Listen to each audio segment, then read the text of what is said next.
సమస్త పాపములను హరించగలిగినటువంటి కథని నాకు తెలియచేయవలసినది అని ప్రార్థన చేస్తే భీష్మాచార్యుల వారు చెప్తున్నారు. ఒకానొకప్పుడు ఆ హిమవత్ పర్వత ప్రాంతంలో బంగారం తాపినటువంటి ప్రదేశంలో పులితోలు కట్టుకొని సర్పములను ఆభరణములుగా కలిగినటువంటి మహాదేవుడైనటువంటి పరమేశ్వరుడు సమస్త భూతగణముల చేత, విద్యాధరుల చేత, సాధ్యుల చేత, మునివరుల చేత పరివేష్టింపబడి ఉన్నాడు. అటువంటి సమయంలో పుణ్య నదులన్నీ కూడా, దిక్కులన్నీ కూడా స్త్రీల రూపాన్ని పొంది వచ్చి ఆయనని సేవిస్తున్నాయి. అటువంటి సమయంలో శుభప్రదమైనటువంటి రూపం కలిగి ఆ విశేషమైనటువంటి అలంకారమును ధరించి ఉన్నటువంటి పార్వతీదేవి వెనక నుంచి వచ్చి హేళగా శంకరుడి యొక్క రెండు నేత్రములను పువ్వుల వంటి తన నేత్రములతో పల్లవపాణి అయి ఆ చేతులతో కప్పింది, మూసింది. ఆవిడేదో క్రీడార్థంగా, వినోదార్థంగా మూసింది. అంత తెలియనిదా కాదు. శివవైభవాన్ని లోకానికి ప్రకాశింపచేయాలని అనుకుంటుంది తల్లి జ్ఞానప్రసూనాంబ. కాబట్టి ఆ తల్లి ఆ శంకరుడి యొక్క రెండు కన్నులు వెనక నుంచి వచ్చి చిరునవ్వుతో చేతులతో మూసింది.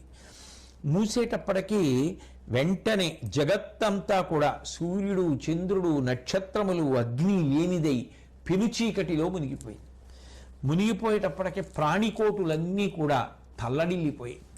ఇది గమనించినటువంటి పార్వతీదేవి ఆశ్చర్యపోతుండగా లోకంలో ఉండేటటువంటి ప్రాణులను కాపాడడం కోసం పరమేశ్వరుడు మూడవ కన్ను తెరిచాడు. వెంటనే ఆ కంటిలోంచి వచ్చినటువంటి మంటలు ఆ కొండనంతటినీ కూడా కమ్ముకున్నాయి. అప్పుడు పార్వతీదేవి వెంటనే శంకరుడి యొక్క పాదముల దగ్గర నమస్కారం చేసింది. నమస్కారం చేసి శంకరుణ్ణి ఆమె ప్రశ్నించింది.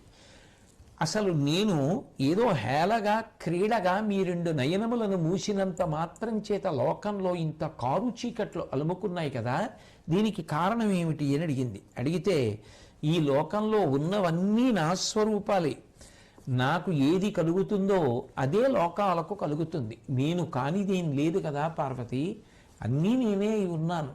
నా రెండు కన్నులు మూస్తే లోకమంతటా చీకటి అయిపోతుంది. కన్నులు మూసుకుంటే చీకటి, నేను కన్నులు మూసుకుంటే లోకమంతా మూసేసుకున్నట్టే. అందుకని చీకటి అయిపోయింది. ఇది నేను కానిదేదీ లేదు సుమా అన్న విషయం నిరూపణం చేస్తోంది.